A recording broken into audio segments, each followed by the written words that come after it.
Hello, today I'm looking at Majjhima number 95, the Canki Sutta, that's spelled C-A-N-K-I in Romanized Pali.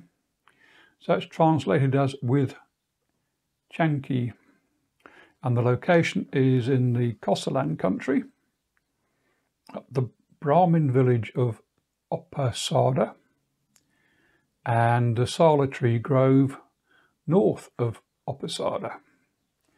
And the persons mentioned are Canki, who's the Brahmin ruler of Upasada, which is given to him as a grant by King Pasenadi, also Buddha, and various Brahmins, including the main character, if you like, a Brahmin student called Kapatika. Now he's a 16-year-old, and as in a previous sutta about a Brahmin student, I just wonder if he's sort of set up as a straw man for the conversation between Buddha and the Brahmins. And this Kapatika comes across as being a little keen, intelligent, perhaps a bit naive, but anyway.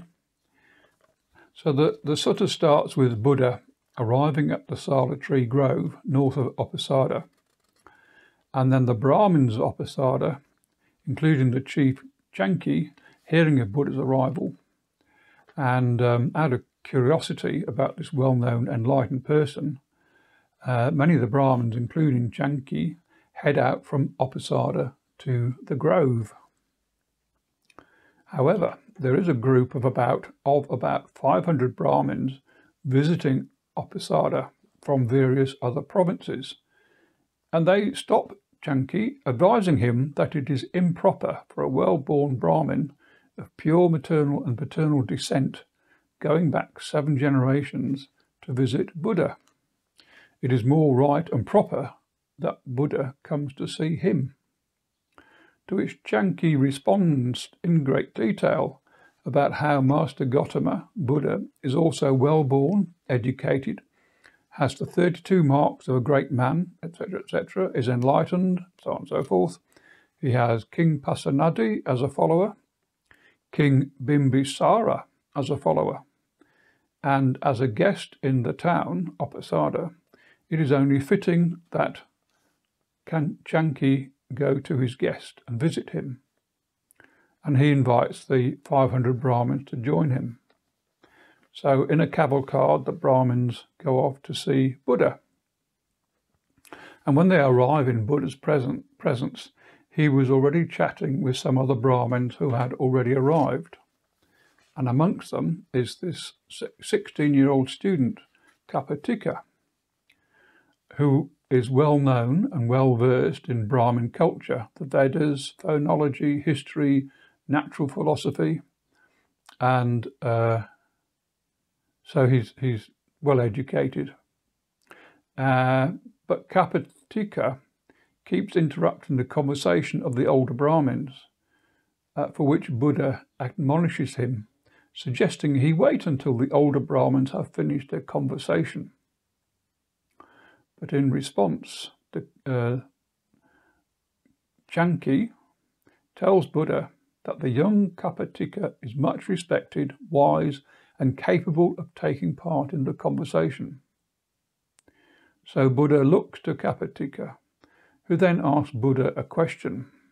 Sir, now the Brahmins believe that the ancient Brahmin sayings that have come down through oral transmission are stated to be true by Brahmins.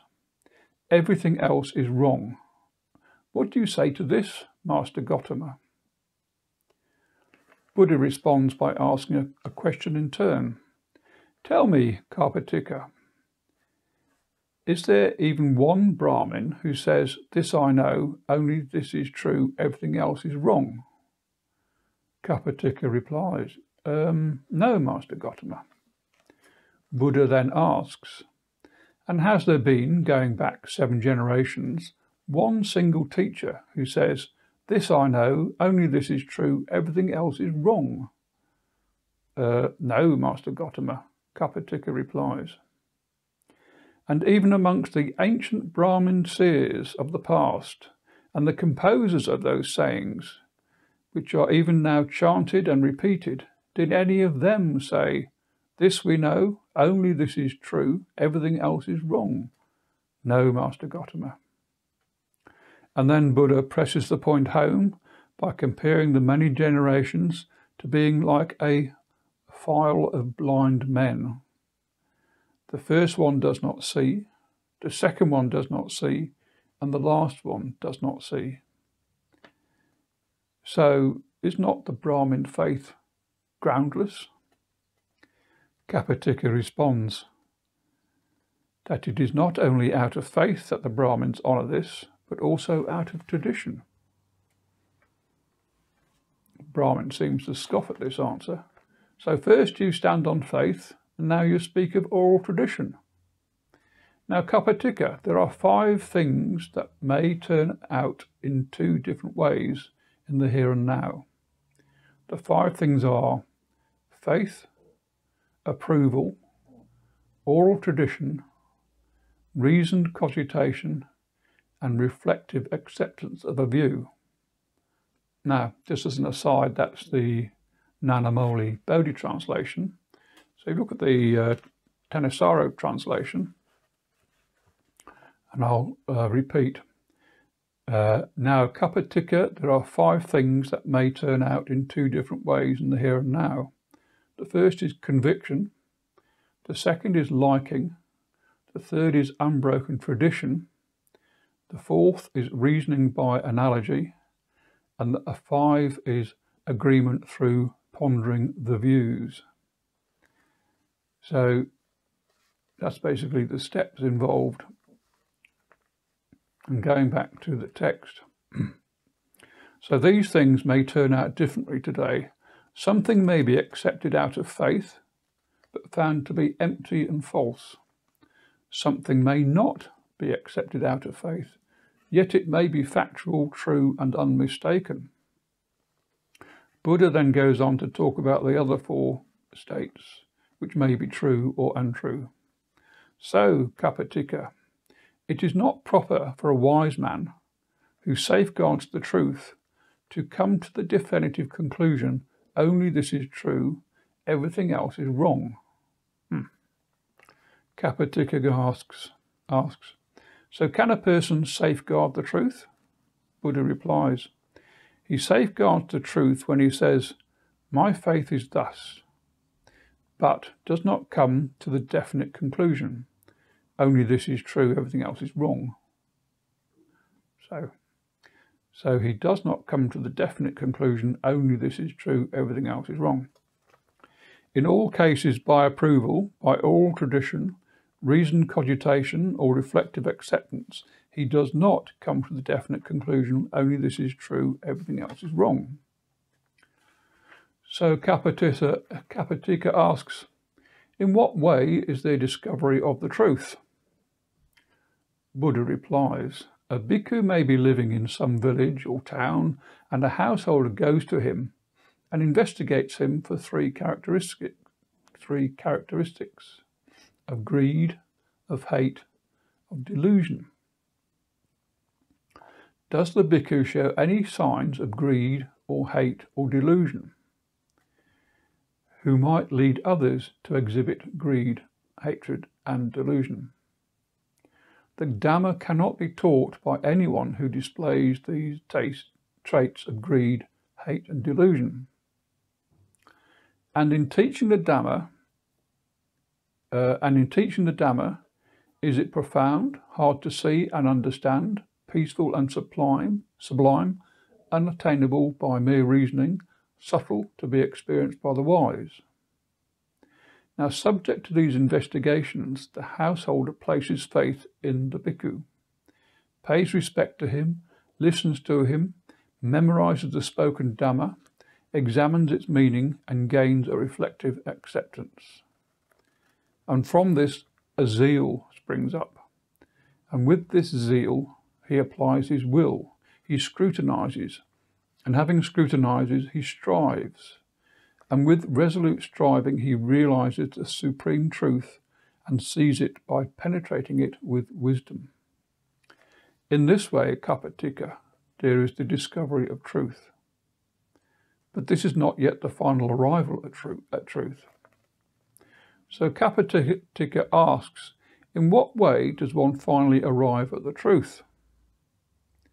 The final arrival at the truth, says Buddha, lies in the repetition, development and cultivation of these same things.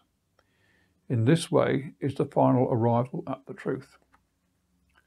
So what, asks Kapatika, is most helpful for the final arrival at the truth? Striving, one must strive, says Buddha. And most helpful for striving, Master Gautama? Scrutiny, replies Buddha. That is the most helpful for striving. So the question and answers continue.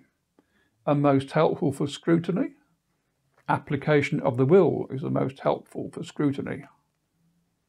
And the most helpful for application of the will? Zeal is the most helpful for application of the will. And most helpful for zeal?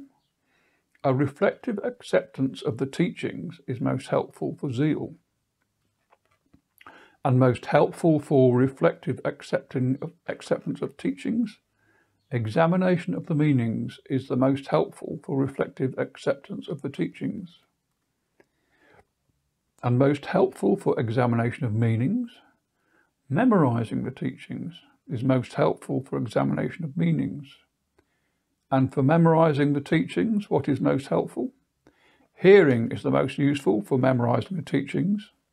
So this is obviously pre-written texts these days. And most helpful for hearing? Listening properly. And for listening properly, paying respect. And for paying respect, by visiting is the most useful. And most helpful for visiting, faith. That is the most useful, concludes Buddha. If faith in the teacher does not arise, one will not visit him. At this point, Kapatika is fulsome in his praises of Buddha, that Buddha has answered all his questions, and despite originally thinking that these bald-headed recluses of lowly birth would not understand the Dhamma, Kapatika has changed his mind and says, from today, Master Gautama, remember me as a lay follower who has gone to him for refuge for life. And here ends Majjhima number 95. Thanks for watching.